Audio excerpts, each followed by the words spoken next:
All right, ladies and gentlemen, why don't we go ahead and get started? Good morning, everybody. This is the Wednesday, September 7th, 2022 morning session of the Portland City Council. We apologize to everybody for the slight technical delay, but we think we have it all ironed out. Keelan, please call the roll. Good morning. Hardesty. Aye. Maps. Here. Maps. Rubio. Here. Ryan. Wheeler. Here. And now we'll hear from legal counsel on the rules of order and decorum. Thank you, Mayor. Good morning, Mayor and Commissioners. Welcome to the Portland City Council. City Council is holding hybrid public meetings with limited in-person attendance in addition to electronic attendance. If you wish to testify before council in person or virtually, you must sign up in advance by visiting the council agenda on the council clerk's webpage at www.portland.gov/council/agenda. Good guy. You may sign up for communications to briefly speak about any subject. You may also sign up for public testimony on resolutions, reports, or the first readings of ordinances. In-person testimony may occur from one of several locations, including City Council chambers and the Lovejoy Room at City Hall and the Portland Building. Written testimony may be submitted at cctestimony@portlandoregon.gov. Your testimony should address the matter being considered at the time. When testifying, please state your name for the record. Your address is not necessary. Please disclose if you are a lobbyist. If you are representing an organization, please identify it. The presiding officer preserves order and decorum during city council meetings so everyone can feel welcome, comfortable, respected, and safe. The presiding officer determines the length of testimony. Individuals generally have 3 minutes to testify unless otherwise stated.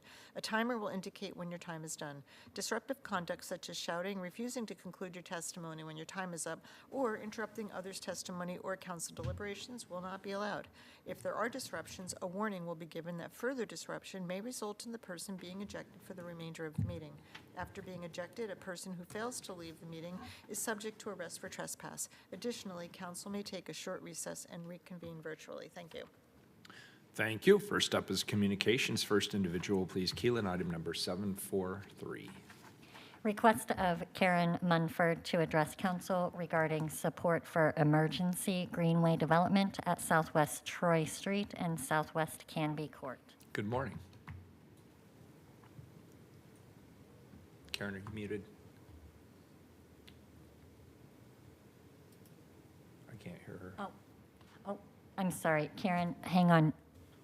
Karen, I'm sorry to interrupt. Just a moment. We're not hearing in chambers. Open signal.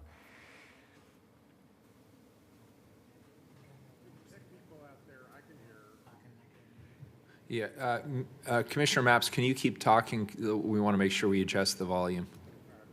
Keeps. Absolutely. Hello, everybody. Good morning. Good.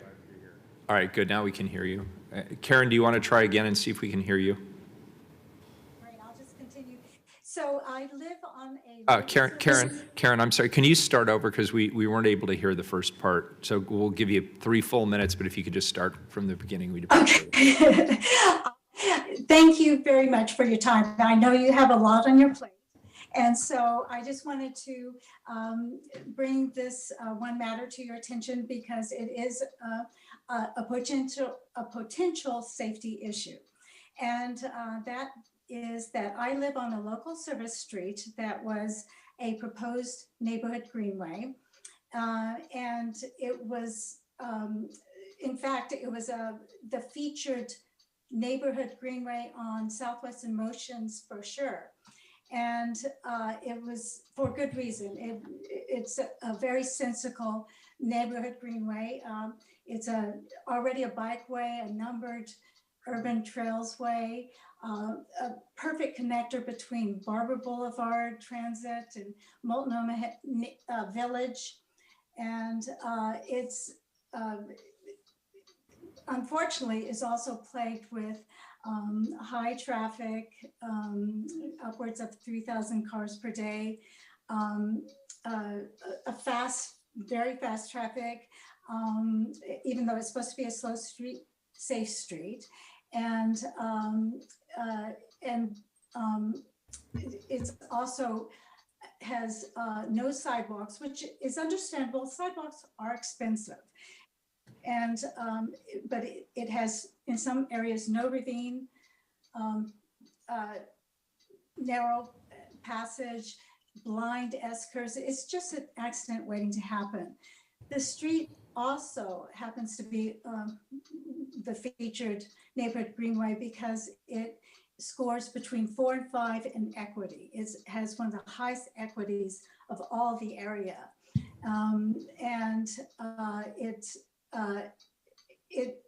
So you have a lot of residents that depend on the street to walk to grocery store, don't have cars. But what is of most important now, I wish Commissioner Ryan was in, because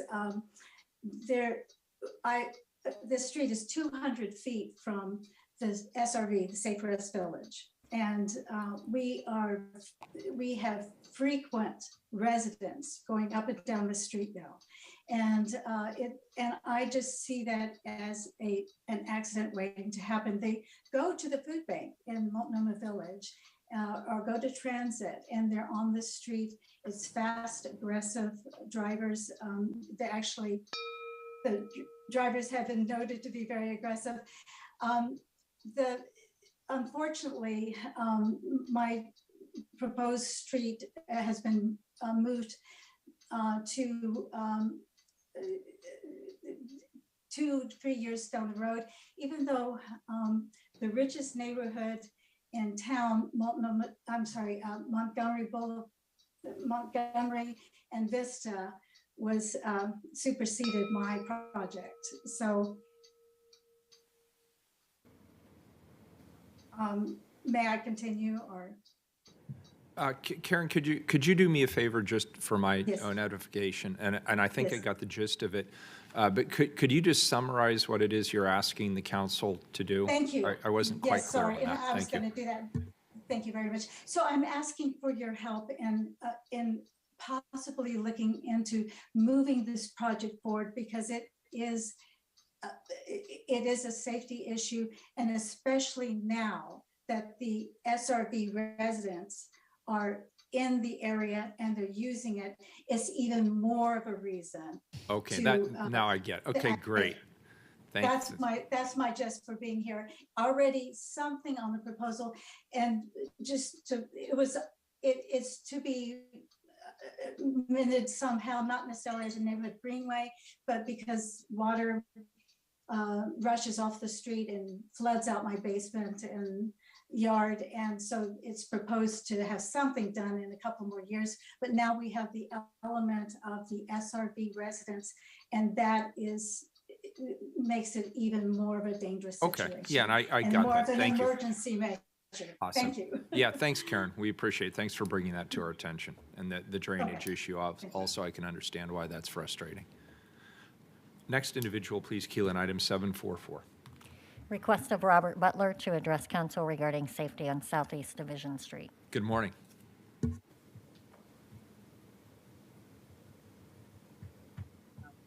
guess I'm on now.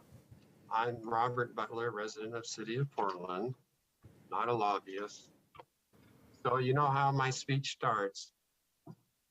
Ukrainians are dying to say freedom while we are killing freedom.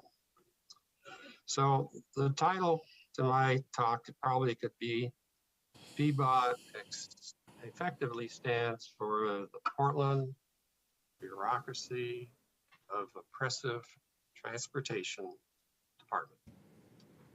PBOT is in collusion with TriMet to PO everyone in the city trying to drive or park their vehicles. This is to deter and obstruct the use of cars and trucks in our city. All of this is in the ideology of climate extremism. I mentioned the ideology of PBOT in what I call the invasion of the medians of our transportation by PBOT medians. And this is to discourage commerce and automobile use, with no thought of how the trucks are going to deal with the new obstructions. So I want to give you an example of a truck obstruction. There is a plumbing warehouse on about 12560 Southeast Division, 1 block before the signal at 127th. Now, when you leave that building after dropping off freight, to get back on Division to go south or west, to get back on the, forget it. You're not going to do that. You're in for the detour if you like. So instead of turning left on Division, now you get to go up to the next signal, right, 100 feet up, and turn right on 157th, and then go all the way down to Powell. And at Powell, there's a real tight turn. If you have a small truck, you can make it. If you have a big truck, better call information because you're not going to get through there. And from there, then you go all the way down to I-2. Then you go all the way back to the 205 exit Division. And there you're back to practically where you started after a long detour. When people leave their houses, it's the same thing. When they get off their street, they're gonna have to take a detour. They can't go left, they have to go right, down to a traffic signal or somewhere, do a U-turn and then come back. The point of all this is that this suppression is making everybody furious. It's causing road rage, it's causing accidents, it's increasing the climate warming because of the detours. And it's something that's not good for our city. All right, thank you, Robert. We have to look for better solutions to climate control. Very good. Thank you, sir. Appreciate it. Keelan, next individual 745, please. Request of Fatima Magmadova to address council regarding left turn option at Southeast Division Street and Southeast 109th Avenue. Good morning. Good morning. For the record, I'm Fatima Magmadova, owner of Roman Russian Food Store. On February 10th this year, I found out PBOT's dirty secret.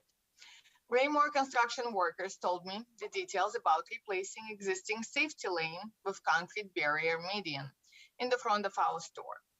That day, I immediately got into action. I hired engineers, attorneys, and prepared presentations for City Council by requesting pause on this project to consider alternative engineering design to protect our left turn into 109th Avenue. On Tuesday, August 9th, Sam Adams from Mayor's office sent an email to Matt Graham, who is Government Affairs Manager for PBOT, with carbon copy to me and Tom Miller, Director of Livability from Mayor's office. The subject was Roman Russian Market pending layoffs. Importance? High. After that, Mr. Graham's silence was deafening.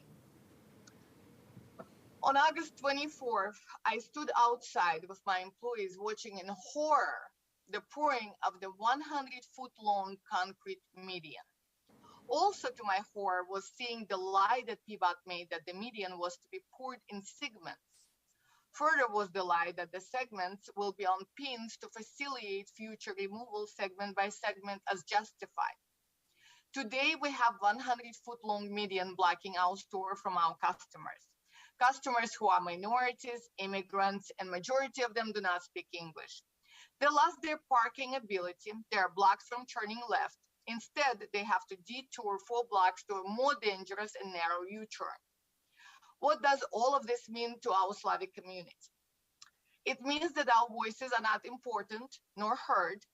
This is culmination of an ideological plan to ignore the public outcry and let them suffer. I fled Soviet Union to find freedom, and now I find in Portland we are rapidly losing our freedom. It is obvious to everybody that Division Street transportation plan is terrible. Meanwhile, the commissioner's office at full speed ahead to replicate Division Street disaster to 7 miles of 82nd Avenue. As Joanne Hardesty says, I'm sick and tired of this supremacy. Now it's my turn to say I'm sick and tired of this supremacy, and I demand inclusiveness and equity for Slavic community. Thank you. Thank you. Next individual, please. Keelan, item 746. Request of Evelyn Bross to address council regarding ongoing concern with individuals living on private orchard property. Good morning. Hello, can you hear me? Yep, loud and clear. All right. I live in a, my parking lot is right across the street is an orchard, and behind the orchard is private property where homeless people have been camping out. They go all the way down to the train tracks camping out. There has been fires here, and the officers have wished that they knew who owned the property to get the homeless out of there. I found out that Pacific Union Railroad owns the property. I gave you the phone number person to contact. The thing is that I haven't been able to contact that person because I called the headquarters and they said this person's in charge of Portland. I've never been able to contact this person and let them know that not only is it a safety hazard, you know, fire-wise, fire department has come out several times. The fire had gone up against a neighbor's fence on the other side of the orchard. Then just about a month ago, I saw like a bonfire going off, and I had to call the fire department for that, out where the homeless are. And it's at night, you hear cars honking, and I'll go outside because I'm right there where the cars are honking, where the homeless are, the other side. And there'll be cars honking and are blasting the radio going in to see the homeless people. And so they're after 10 o'clock at night, they're blasting their music or honking their horns, going in or taking people in to the orchard, behind the orchard, for people to stay there and be homeless. This is an ongoing issue. It's a safety hazard for us residents because we are just right across the parking lot is the orchard, and behind the orchard is the homeless people. And they go all the way down to the train tracks, and there's most likely debris and everything. I never gone back there, but it is something that needs attention, and the officers wish they knew who owned it because they know it's a hazard. And but so not only is it concern for the residents here, but the officers are concerned too, and they want the right people to be contacted to get these people out.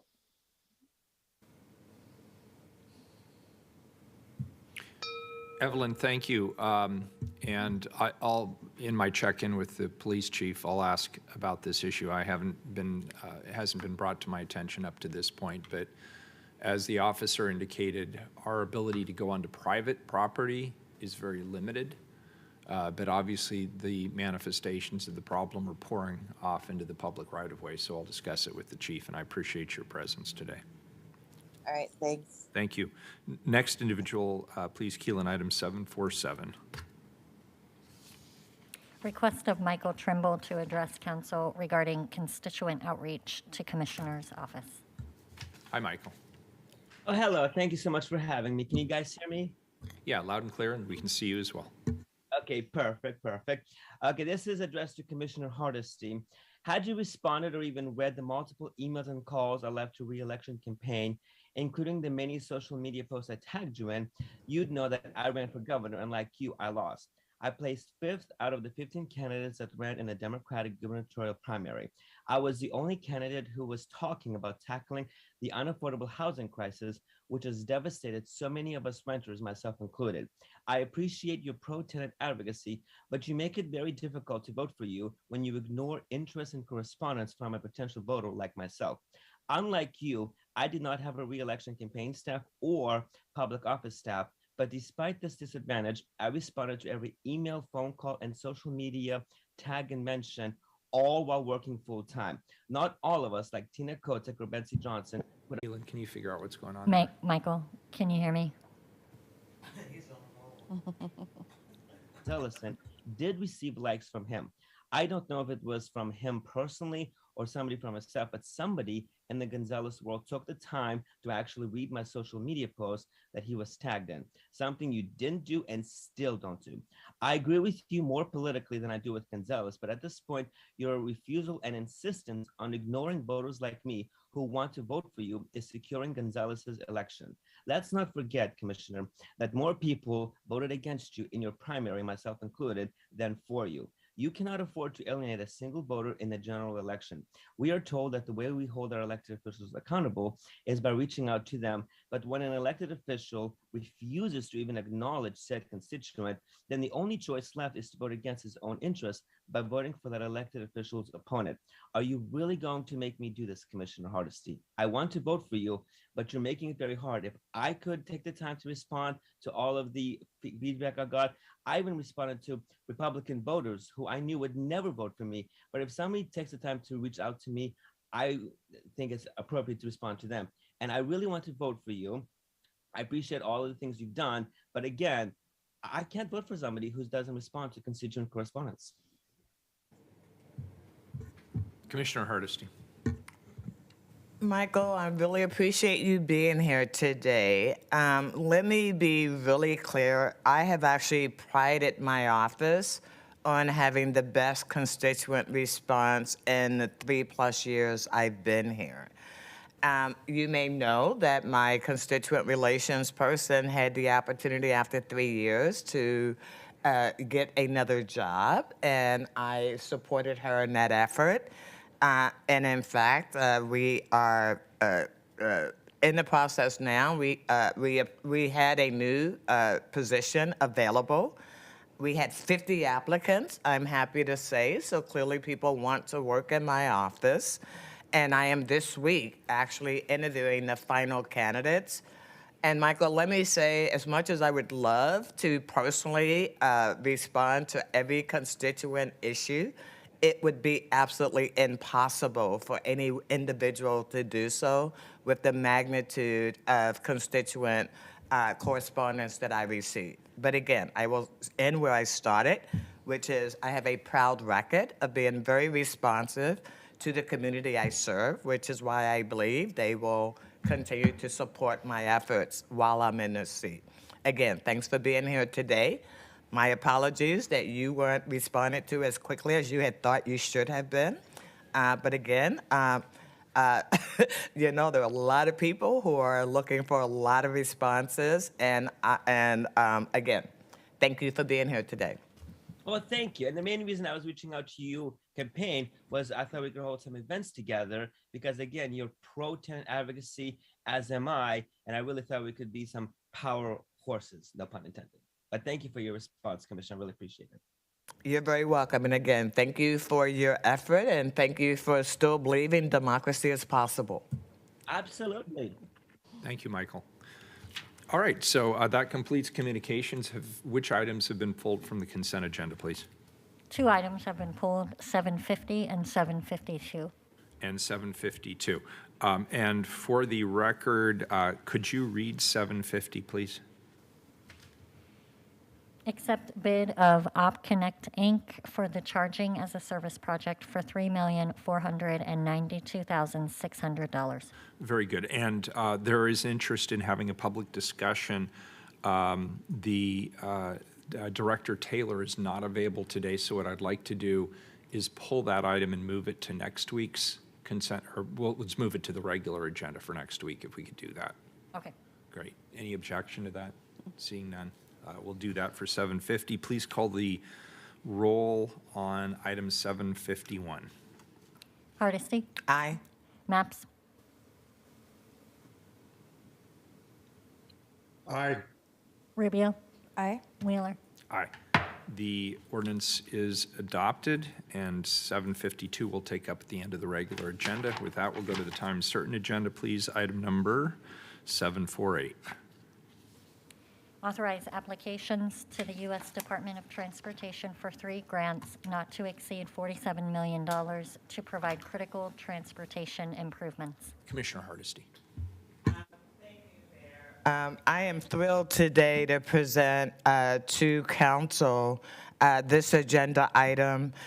This agenda item actually allows us to apply for very specific federal grants that will assist us in doing major transportation projects as we move forward.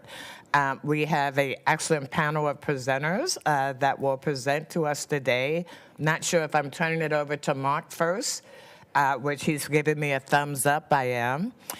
Let me just say, if we are successful in achieving these grants, the city of Portland will achieve many of the transportation milestones that we envision as we come out of this pandemic, as we start imagining what the city of Portland will be in the future.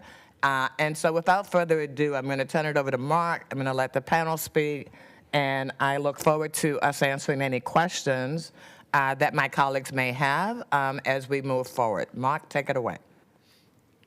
Thank you, Commissioner and Mayor, for the introduction. It's an honor for me to be here and be part of this team to present these 3 grants today that the city is proposing with your support to move forward with, as well as support for an ODOT-led grant at the Rose Quarter with the support of Albina Vision that's also here to talk about that today. Let me share this PowerPoint. Give you a little bit more background on the projects. So this ordinance, as I just mentioned, gives the city the authority to move forward with 3 grants totaling $47 million and support the ODOT-led Reconnecting Communities Grant Project. The good news is that after decades, or a long time of waiting, we now have $550 billion of additional federal funding that's going for new programs. $110 billion of that is really focused on roads and bridges. That's really good news. It's also great news that that we now have that ability to use existing resources to leverage additional revenue. The challenging part of this additional revenue is that more than I've ever seen in my 26 plus years of working for the city on grant related work is the amount of competition that's out there right now from all of the different local communities that are desperate to get a little bit of this infrastructure investment is as fierce and competitive as I've seen. The good news is, and you'll hear more about this in a second, Kristen described some of the projects, is we've had our sleeves rolled up for a while in Portland, and we've developed some really good projects that we think can move forward. And we've creatively used some of our existing funds to pay for match. That's going to continue to be a problem for local governments as we move forward with this Infrastructure Investment Jobs Act, or the Bipartisan Infrastructure Laws is often called. But right now, we think we're in a strong position with some very competitive projects. I'm going to turn it over to Kristen, who will provide a little bit more background on the specific projects that we're proposing to move forward with. Good morning. I'm Kristen Hull. I'm the Planning Division Manager at PBOT, and I'm pleased to talk with you today about 3 opportunities that PBOT would like to pursue for grant funding for important infrastructure needs. Mark, do you want to move to the next slide? Thank you. The first one is 122nd Avenue. This is a safety grant application. 122nd Avenue is a major safety issue in our city. It's one of the top 5%, in the top 5% of most dangerous streets in the region, and is a high crash corridor in the city of Portland. Over the last few years, PBOT has been completing work on a corridor plan that recommends a variety of safety improvements: street lighting infill, crossings, speed reader boards to help manage speed, signal upgrades that manage speed and safety, intersection improvements, transit stop improvements, looking at ways to address the urban heat island effect in East Portland with new street trees, and a roadway reorganization, reducing the lanes from 5 to 3 south of Powell. PBOT, though, at this moment only has funding for a paving project in part of that area and a few crossings. Next slide, Mark. When the Safe Streets and Roads for All grant opportunity arose, we realized that we could possibly leverage that local funding into about a $25 million investment in 122nd. This is a huge change for us in being able to really realize the safety vision in this corridor. That local funding would be our local match. And then we'd be able to advance really our Vision Zero equity and climate strategies by transforming this corridor into a safer street. One of the nice things about this grant is it is flexible enough to allow us to continue to work with the community to refine the project elements after the grant award, so we can continue our project development activities funded by the grant. The application is due September 15th. Our funding would be available in 2023, and we'd have construction completed by 2027. So this is a huge opportunity for the Bureau. Next slide. The next thing I want to talk about is the Central East Side Rail Crossing Elimination Study. If you travel through the Central East Side, you may have experienced delays related to freight trains running through the district. There are long blockages at 8th, 11th, 12th between Stark and Clay, and they become longer and more frequent as the Union Pacific Railroad has changed the way they operate their trains. This has generated a high level of community concern and has impacts for all street users, whether you are walking, biking, driving a car or truck, moving freight, or riding a TriMet bus. This really affects the reliability of buses, including the new Division Bus Rapid Transit Division FX. So next slide. We would like to apply for a planning grant from the Rail Crossing Elimination Program at kind of a $1 million to $1.5 million level to do a comprehensive study of these rail crossings and do project development on early investments so we can be ready to apply for construction funding in the next cycle. This is an important big picture look at the problem overall so that we have a clear roadmap for how we want to address this problem holistically. And the application here is due October 4th. The third grant we are applying for, or would like to apply for, is a $15 million project to replace a bridge on North Burgard Road over the Union Pacific Railroad. This is a key entry point to the Rivergate industrial area at the kind of in this boundary between St. John's and the industrial area. This is a very competitive grant program. It's in the Federal Bridge Investment Program in a category that's set aside for bridges that are under $100 million. It would require a 20% local match. And as you can see in the picture in the lower right of your screen, this bridge is in very poor condition. That's actually the bottom of the bridge. And you can see that it's been hit and has some significant damage. The project would also allow us to improve bike and pedestrian connectivity by changing the configuration of the bridge with the rebuild. Next slide. I'm going to hand it to Caitlin Reff to talk about our I-5 Rose Quarter and Albina Vision related requests. Good morning, Council. Thank you, Kristen. For the record, I'm Caitlin Reff, PBOT Major Projects and Partnerships Manager. Happy to be here today. We have been to Council a few times recently related to our work in Albina, both on the ODOT-led I-5 Rose Quarter project and then in June with the Albina Vision Trust work session. So we've been continuing to advance this partnership work related to the Rose Quarter project specifically, really taking a focused look at the local street connectivity, local street safety and active transportation design, and development of highway covers over I-5. And we are also continuing to develop a work plan type approach to advance priority actions for the city in support of the Albina Vision Trust Community Investment Plan. So today, we're here to talk about this new USDOT grant opportunity called the Reconnecting Communities Pilot Program. The pilot was created by the Infrastructure and Investment Jobs Act. It's a new federal program that allocates $1 billion over 5 years. And the projects are, or the dollars are specifically for projects that restore connectivity to communities that are cut off from economic opportunities by major transportation infrastructure, for projects that have solutions to help knit communities back together. So while the highway covers alone certainly cannot undo all of the damage that has been done in Albina, this grant opportunity provides federal funding opportunity for the highway cover specifically as a central kind of reconnecting feature for the future of the neighborhood. So first, the city and Albina Vision Trust are supporting an ODOT-led grant for construction of the highway cover. The grant request will be for $100 million in initial funding. Any award of Reconnecting Communities pilot funding would represent kind of an initial investment in the total highway cover cost, which is another reason why it's really important for us to focus on this funding opportunity and for the team to pull this together.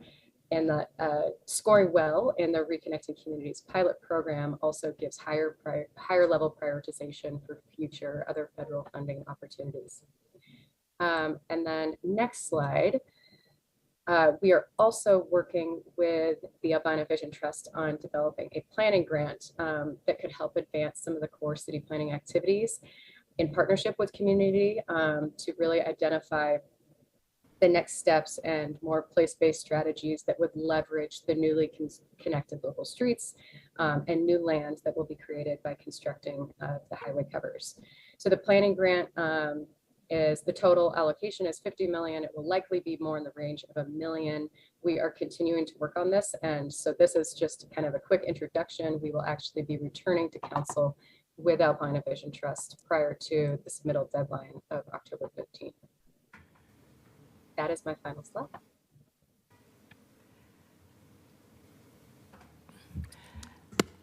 Thank you, Mayor. Let me just say that I don't know if it has actually escaped us how significant the three projects are that are in front of us today.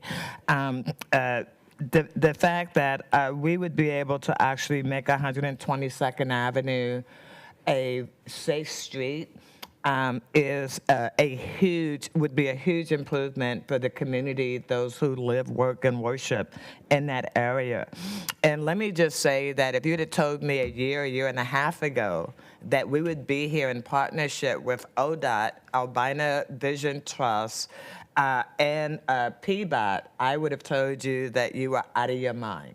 But the reality is that the Rose Quarter project is now in a place where we have the potential to get significant federal resources to help reimagine how we reconnect the community that was torn apart by previous freeway expansion projects.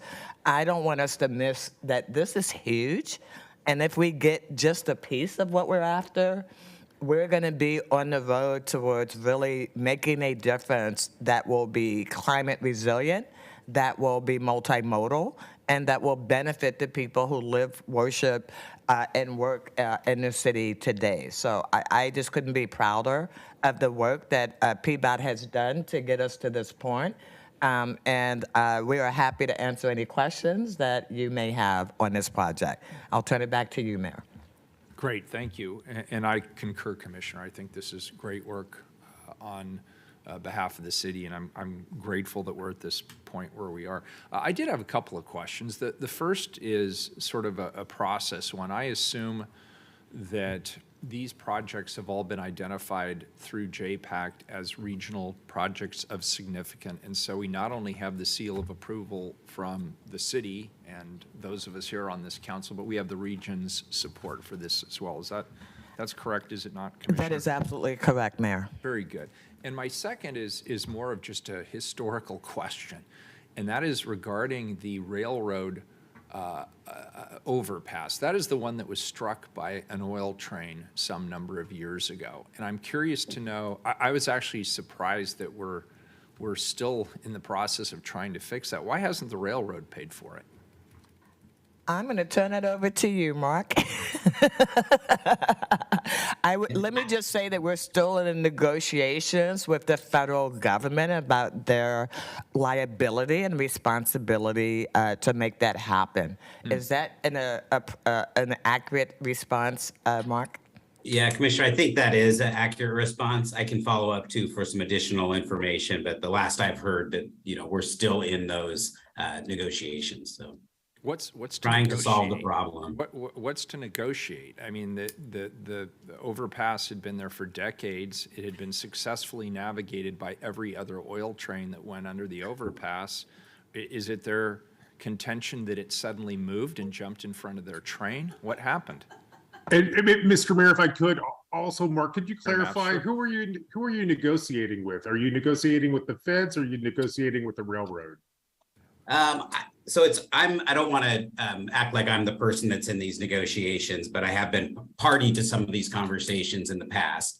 The short story, and lots of you probably heard this, is the way the railroads established the relationship between local governments, goes back to a long, long time ago, and they've sort of set things up in a way that allows them to negotiate in ways that other parties aren't able to, without getting into lots of the details. So those are the kinds of things that we're working on. I would say that on a positive note, we are partnering with UPRR on this rail grant. And so as much as I think in my past, at least, there was a lot of this, you'd have these meetings, you'd be like, we got to work with the railroad, and hands would kind of go up. I think that there's some changes on this front. So I'm optimistic. I'm generally an optimistic person that there's some hope, but I could follow up with you on the with more details. I'm glad. And I think I would say that this bridge needs to be replaced regardless of that incident. It was built in 1930. It's been rehabilitated multiple times. It's seismically not resilient. So regardless of that incident that took it from poor to very poor condition, it was a bridge that we needed to attend to, regardless of that piece. Very, very good. Has there been any learning with regard to what caused that accident in the first place? Because I don't want to, look, I have a lot of respect for the railroad. I don't mean any disrespect, but that was an oil train, and the outcome could have been much, much worse than it actually was. And I never really got a satisfactory answer as to why it happened. I'd be happy to follow up on that. I don't have the answer to that question. I would like to know the answer to that question. That's great. Excuse me, Commissioner Mayor. Hardesty. My apologies. We actually did have invited guests that I neglected to allow to speak All right, prior to us asking questions. Let's do that, and then Commissioner Maps, I think you're next, and then Commissioner Rubio after that, but we'll go to the invited guests. Commissioner Okay, Hardesty, my if you could apologies. introduce- No worries. So we have Winter Yajanis from Albina Vision Trust, Adriana Falcon Gonzalez from Getting There Together Coalition, and Metro Councilor Duncan Wang. Welcome all. Why don't we start with you, Metro Councilor? Great, thank you so much, and good morning, Mayor Wheeler and members of council. Thank you for the opportunity today to share my support for the grant application to fund improvements along 122nd Avenue. As the Metro Councilor for District 6, a portion of 122nd Avenue runs along my community, and also as the Community Development Director at Apano, many of our community members live and work along 122nd Avenue, including a substantial refugee community from Southeast Asia. 122nd Avenue is a bustling corridor that runs from the north edge of the city nearly all the way to the south. It serves as an important route for people in East Portland to get to jobs, services, and community destination. It's also a high crash corridor in the top 5% of the most deadly and high injury streets in the Portland metro area. For these reasons, the corridor has become a high priority for funding and was considered a top priority during the development of the Let's Get Moving 2020 ballot measure. Metro and JPACT have recognized the need for additional funding along 122nd Avenue to address safety issues, and regional flexible funding allocation dollars were recently awarded to fund 4 street crossings in Northeast Portland. However, 122nd Avenue is in dire need of much greater level of investment. And as someone that lives and works along 82nd Avenue, I am very excited about the new investment coming to the corridor, but 82nd Avenue is where East Portland starts, and we can't just stop there. I hope you will support this proposal as an important step toward transforming this dangerous corridor with a process designed to give more opportunities for the community to continue to weigh in on specific improvements. Thank you so much for your time.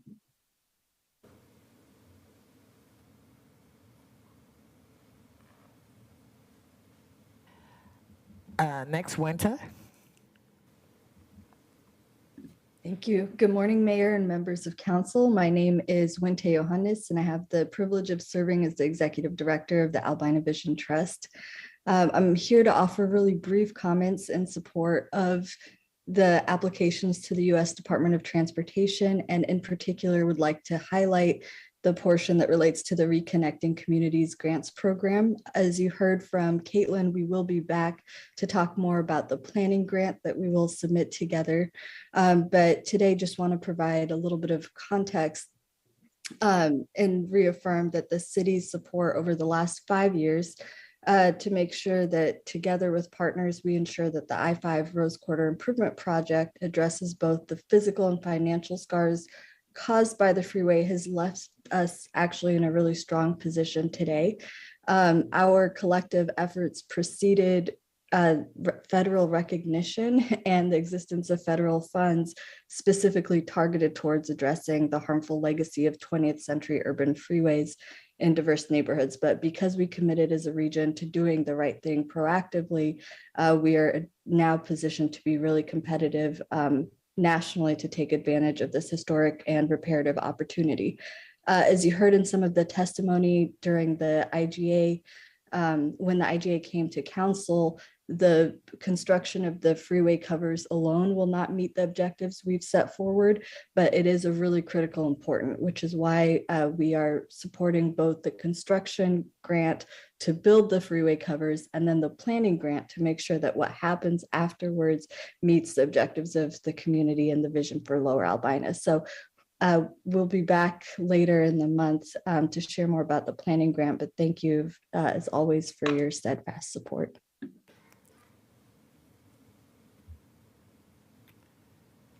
And last but not least, Adriana Falcon Gonzalez.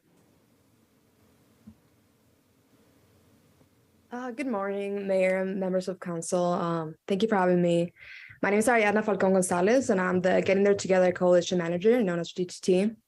GTT is a multicultural, multi-generational coalition that centers and uplifts the voices and needs of people most impacted by transportation inequities through education, advocacy, access, and leadership. I'm here to share that GTT strongly supports the PBOT Safe Streets and Roads for All implementation grant application that will enable safety improvements on 122nd Avenue.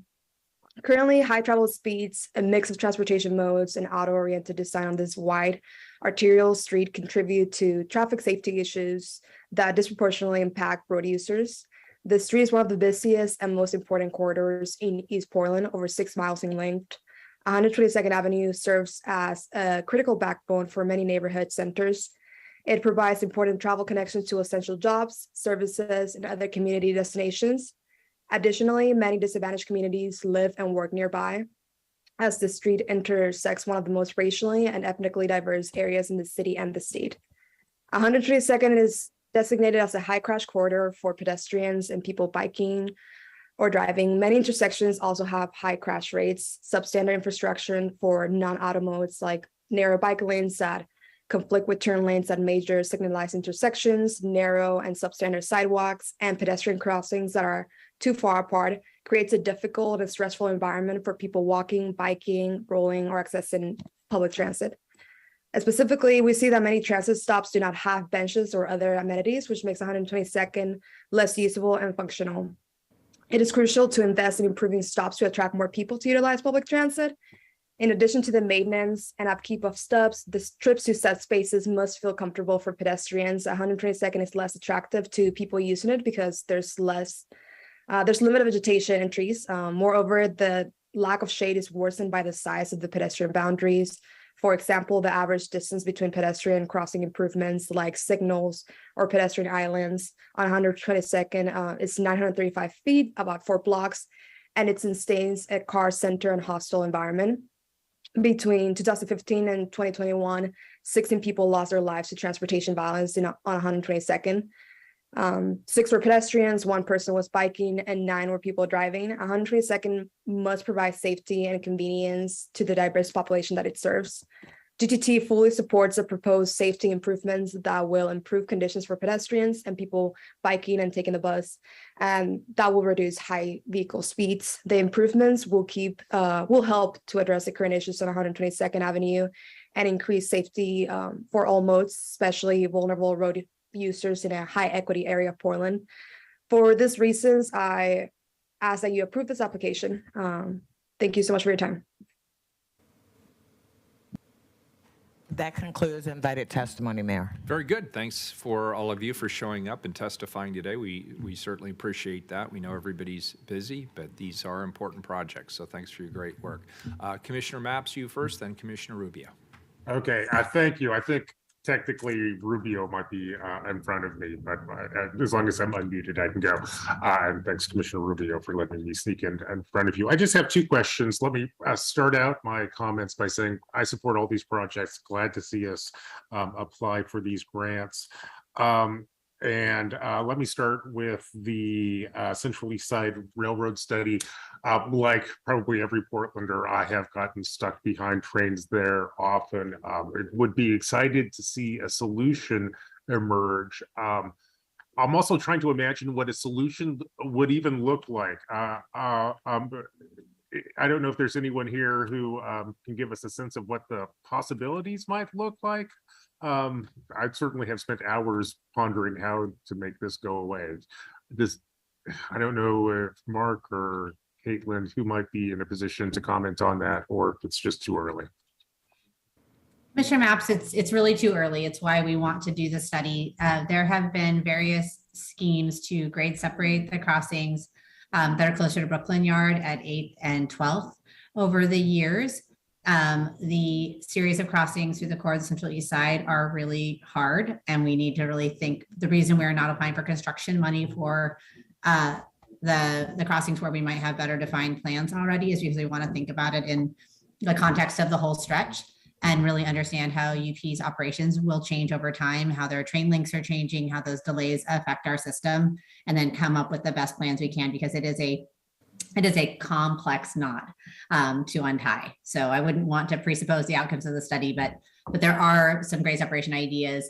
And as we move further to the north, there has been less study of it to date. And we want to think about those things together before we make what will be very expensive investments in the system.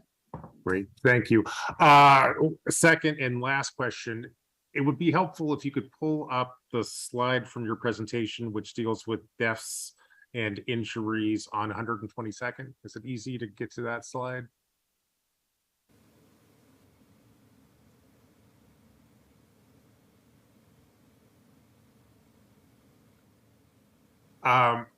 Thank you very much. And looking at this, I was just really struck by the number of serious injuries and fatalities, specifically at Stark and 122nd. That really jumps out there. I know we have lots of plans to improve 122nd, and I hope that we get this grant that will allow us to make some improvements there. But the number of crashes and injuries and frankly deaths that we see in the space is kind of astounding. And I hope even if we don't get the funding for this project, that we take a close look at what's happening there and make some improvements. I don't know what it means, but that's obviously unacceptable. I guess that's more of a statement than a question. So we can either let it lie, or if someone has a response, I welcome it. We will be working on the crossing at Stark through the Safer Outer Stark project, which is funded, and moving into design. I'm looking at hoping someone chats me the exact date, but I think it's actually going to construction in 2023. Well, the next few months, he says. That project, that intersection will be addressed through that Safer Outer Stark project, which is already funded and moving to construction. Great, I'm glad to hear that. And thank you, Commissioner Hardesty, for being on top of that problem. Commissioner Rubio. Thank you. So thanks, Commissioner Mapps. You asked one of my questions, so I don't need to ask it about the tracks. But I do want to just also lift up and appreciate the work of PBOT and Commissioner Hardesty and making sure that we take advantage of these really great opportunities before us for funding. My question is about the actual federal infrastructure funding opportunities. Is this the only time that we're going to be able to apply, or what is the landscape for going back for this funding, and over what period of time? Right. The short answer is we're really in the first year of a 5-year cycle under the bipartisan infrastructure law. One of the things this year, there was this kind of a little bit, crazy making is not the right word, but just a really intense process where notice of funding opportunities were coming out on multiple grants, every other couple of weeks. What we're hearing is that in this next year, they're going to try to have it be more of a coordinated effort that happens maybe sort of in the first quarter of next year, consolidating some of the grant requests. So hopefully we'll be coming back to City Council on a more regular basis, but at least once a year probably multiple times, we'll be coming back and being able to highlight these opportunities. But the feds are trying to have a more streamlined process that will help, I think, local governments and public involvement in ways it's a little bit hard when there's every month a different notice of funding opportunity coming out for new and changed programs. Not sure that answers the question, but we'll definitely be back, and there's lots of opportunities in the future. That's really great to hear. So I just want to make sure I'm reflecting what I heard. So there's many more opportunities coming forward for at least the next 5 years, you're saying? Yeah, I think the only thing I'd want to just couch that with is that, at the end of the day, if we get a couple of our big bridge projects funded, I mean, the kinds of ones like we talked about today, and some of these investments on streets like 122nd, that will be, like the Commissioner Hardesty was saying, transformational to our city, but still leaves us with a lot of need. So we're as well positioned as we have been, thanks to City Council and lots of good work from community and staff for these grant funds that are available. It's still going to leave us with some need, but lots of opportunities to address some of our biggest problems. Great, thank you. Very good. Colleagues, any further questions? Keelan, do we have any public testimony on this item? We had 2 people sign up. I don't know that they're here. Aaron Ford and then Robert Butler, but I believe they are not on the line. All right, very good. This is an emergency ordinance. Please call the roll. Hardesty. Again, I want to thank all the incredible, hardworking staff at PBOT, including Mark, Kristen, and Caitlin. And Megan, don't want to leave you out, Megan. We have done some incredible work under some very challenging times. But the results is that we're moving these partnerships forward. I heard Commissioner Rubio ask, what other opportunities are there? I will say that we are well positioned because we continue to go to Congress as a united front, and our congressional delegation finds it much easier to support our ask because we are normally very united in what we're asking for. So I will also say every election cycle matters about whether or not those funds will be available in the future. But what we know today is that it's a very competitive process. And we believe that we are very well positioned to seek as much financial support as possible in these grants that are moving forward. I am happy to vote aye, and I look forward to the good results that will come from these grant applications. Maps. I want to thank Commissioner Hardesty and PBOT for moving this item forward. I vote aye. Rubio. I too want to thank Commissioner Hardesty for all her great work here, as well as PBOT team. Wonderful work. Thank you for the diligent work that you put in to kind of sift through all these opportunities. It sounds like it's very complex and time consuming, and you do it so well. So just thank you for all this great work. Really excited about, the potential for these transformative changes coming to the community. I'm very happy to vote aye. Wheeler. Well, I'll extend my thanks as well to PBOT, Commissioner Hardesty, and our team. I also want to extend a thanks to the Biden administration for recognizing that there is a withering infrastructure need across the country, and many of these are basic safety and mobility infrastructure needs that we have. Some of them have been identified for a long time, and I'm glad that these funds are available. And I hope that we are successful in achieving our objective of receiving these funds. I suspect that we're in a pretty good position. As Commissioner Hardesty indicated, we have strong delegation support. We have our regional partnerships in place here. We have strong community partnerships in place. So it seems like we've sort of got all of the magic formula boxes checked here in terms of what I would expect the federal government to be looking for in these applications. So I vote aye, and let's keep doing the good work and keep our fingers crossed and hope that we're successful. I look forward to celebrating. I vote aye, the ordinance is adopted. Next item, also a time certain item, please, 749, and that is a proclamation. Proclaim September 9 through 18, 2022 to be Welcoming Week. Well, this is a great opportunity for us to celebrate an important aspect of our community. I'm proud to support this with Commissioner Hardesty to be bringing this forward as a proclamation. And with that, I'll turn it over to Commissioner Hardesty. Well, thank you, Mayor. I really appreciate your partnership and the Welcoming Week proclamation. As the Commissioner overseeing the Office of Community and Civic Life, today I am pleased to join my colleagues in recognizing September 9th through September 18th of 2022 as Welcoming Week in the city of Portland. Welcoming Week is an annual event led by the nonprofit Welcoming America to celebrate the values that unite us as neighbors and to make our communities more welcoming to all those who call Portland home. The formal proclamation highlights the contributions of immigrants and refugees in Portland and reaffirms Portland as a sanctuary city. This continues our work to make Portland a place where everyone feels welcome, safe, represented, and supported. It is our responsibility as a sanctuary city to stand with our immigrant and refugee community members to let them know that you are welcomed here, regardless of your immigration status, race, ethnicity, place of origin, language, religion, income, and any other factors. Due to crises abroad, thousands of Afghan and Ukrainian immigrants helps educate the public on immigrant issues and is an important point of contact for these communities to engage with city government as they adjust to life in a new place and build community.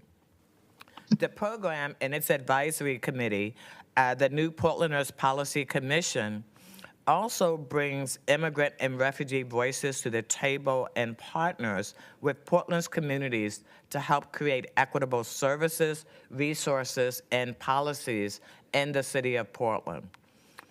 I want to give a huge thank you to the Immigrant and Refugee Coordinator, Mariah Klamico, for organizing these Welcoming Week events and being a strong advocate for equitable services for all Portlanders.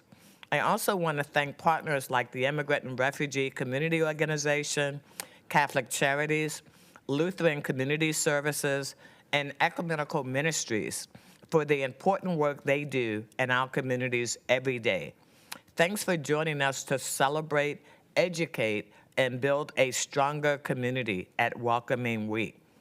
Lastly, I want to invite everyone listening to join the City of Portland and our diverse communities for the many Welcoming Week events around Portland from Friday, September 9th through Sunday, the 18th, including our kickoff event this Friday at Ventura Park in East Portland.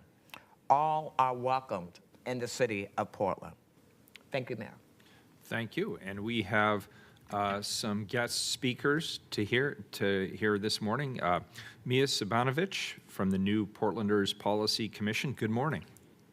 Good morning, Mayor and honorable City Council members. My name is Mia Sabanovich, and I'm very honored to be here and speak on behalf of Welcoming Week as a commissioner from the New Portland Policy Commission. Today, I'm gonna tell you two stories about my life that will highlight the importance and power of human voice.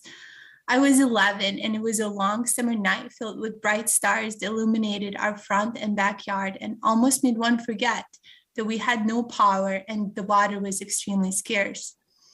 It was a night full of fear and silence. I clutched onto my mom's clammy palms as I peered through a small window into our front yard, and I could make 8 large grizzly men with automatic weapons moving around in haste, searching for something.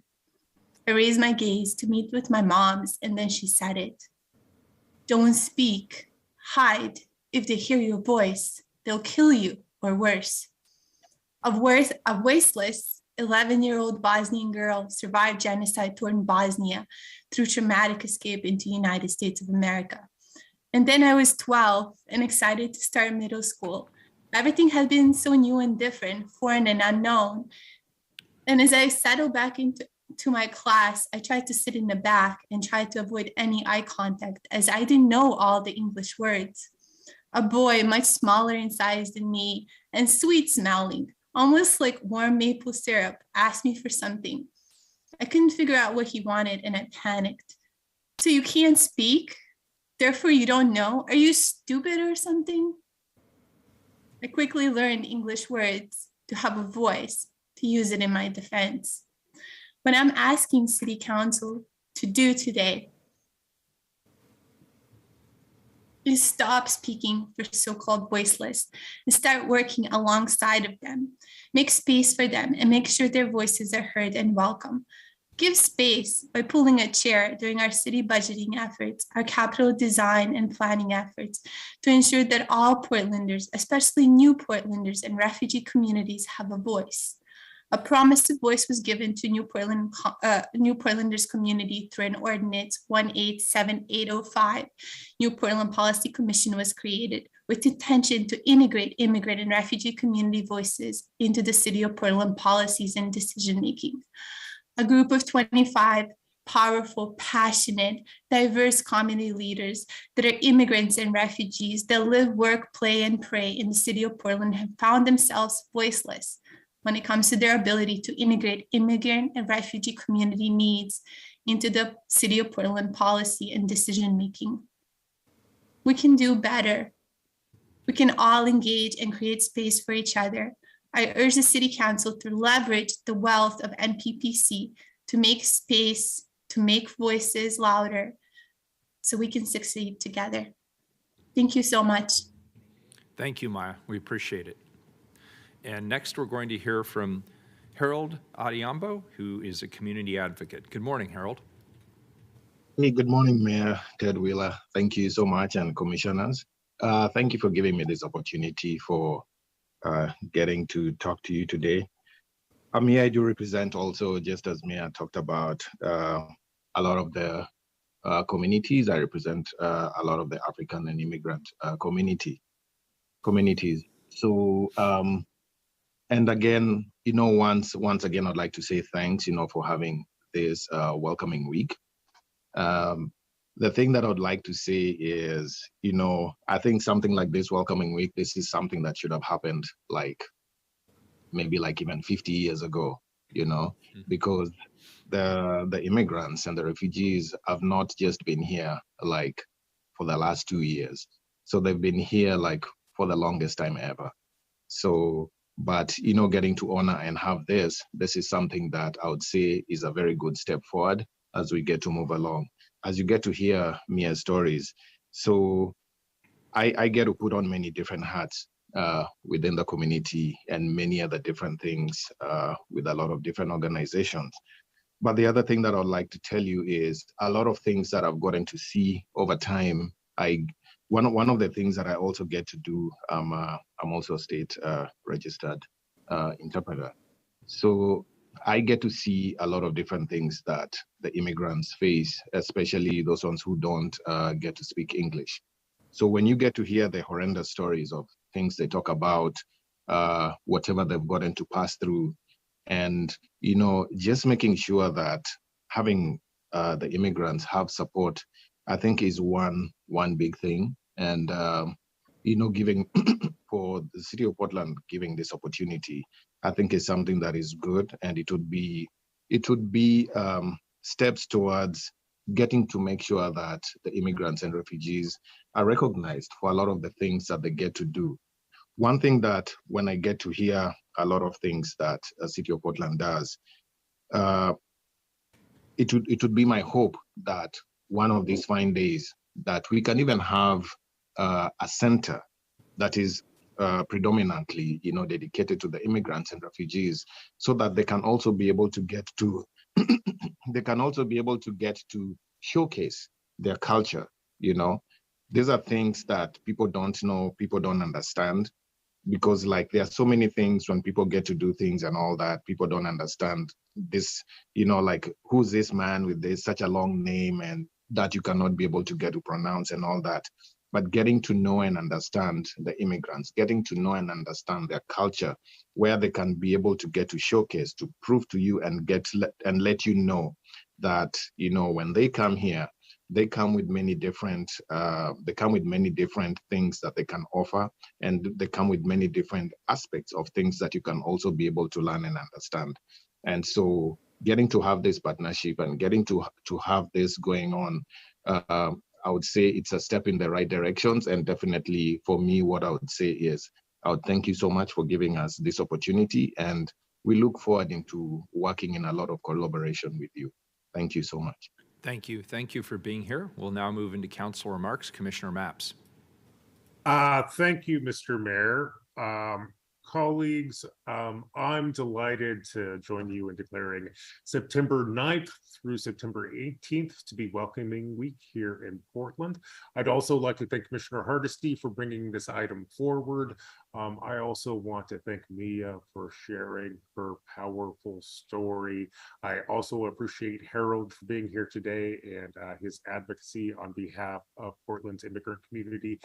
I feel like we should also recognize folks like Maria, Morad, and Marco over at Civic Life and the new Portlanders Policy Commission for their advocacy on behalf of Portland's immigrant communities.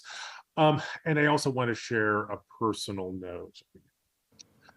This year, Welcoming Week resonates deeply. Today, we have more than 82 million people around the world who are refugees, adrift, looking for a place to call home. They come from places like Syria, Venezuela, South Sudan, the Democratic Republic of Congo, Somalia, Ukraine, and of course, Afghanistan. I'm glad that Portland has an opportunity to welcome all of these folks, and I'm also glad that this year's Welcoming Week celebrations includes both in-person and virtual events. In particular, I'm looking forward to opening ceremonies for Welcoming Week, which will be held on September 9th at Ventura Park.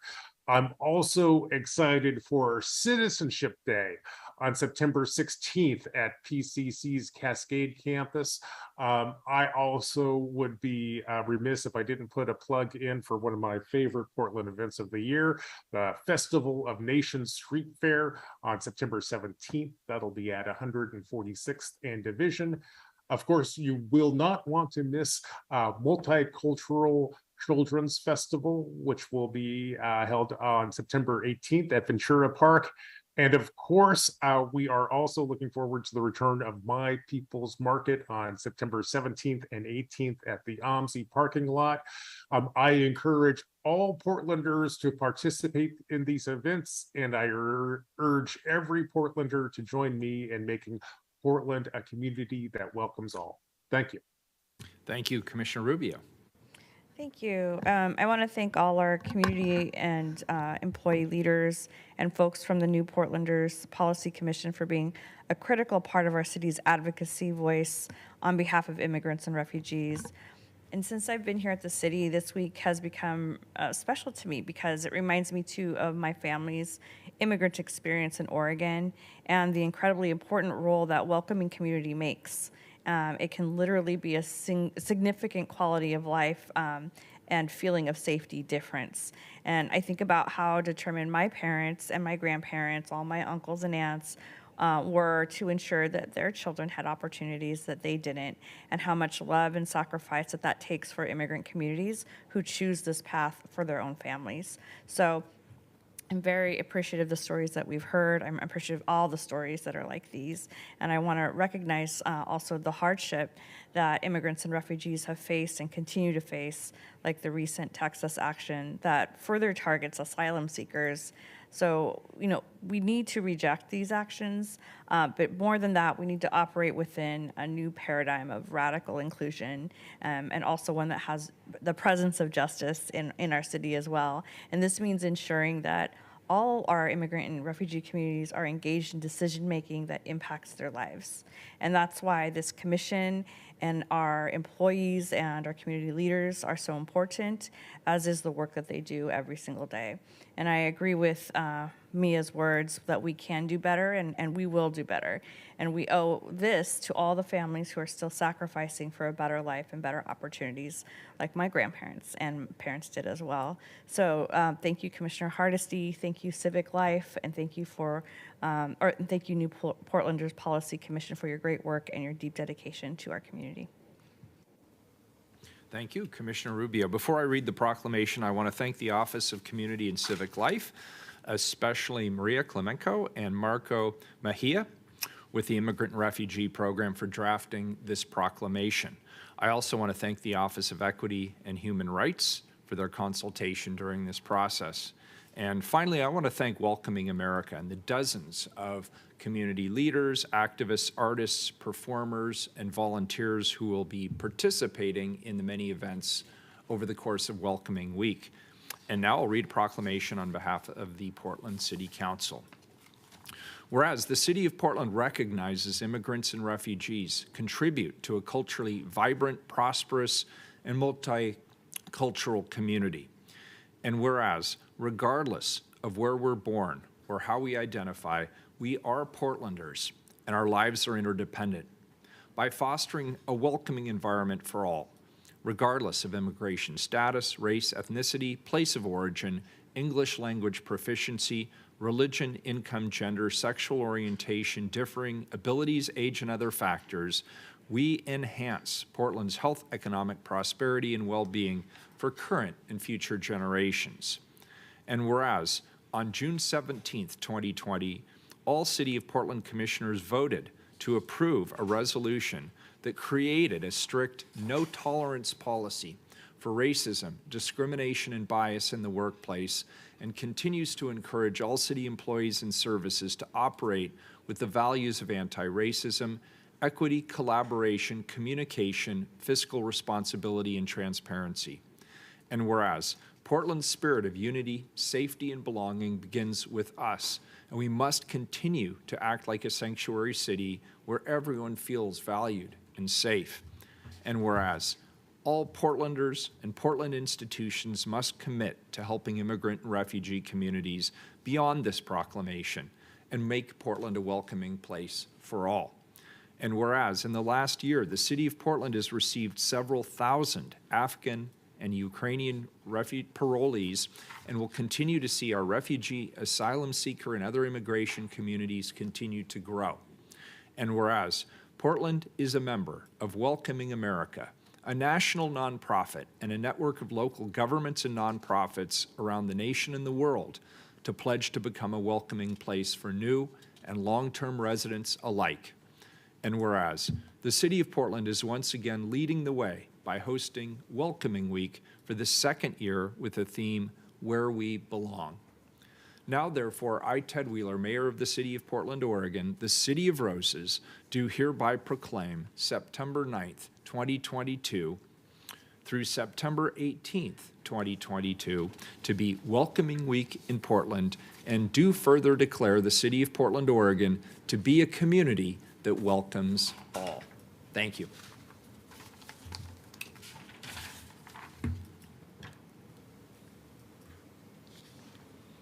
That completes the time certain agenda. Looks like all we have left, Keelan, is the one item that was pulled from consent, item 752. Authorize competitive solicitation and execution of price agreements for surveying and aerial mapping services in support of the Portland Bureau of Transportation for an amount not to exceed $6,300,000. Commissioner Hardesty. Mayor, this is on consent. This is pulled off, so. Who pulled this? It was pulled by Robert Butler. He's no longer on the call. Is And there any they're no further longer here? discussion on this item? No. This is an emergency ordinance. Call the roll. Hardesty. Aye. Maps.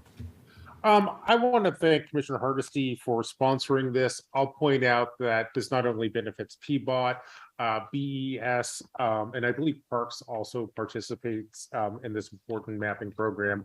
Efforts like this are part of the tools we need in order to make the city run efficiently. For these reasons and more, I vote aye. Rubio. Aye. Wheeler. Aye. The ordinance is adopted and we are adjourned. Recording stopped.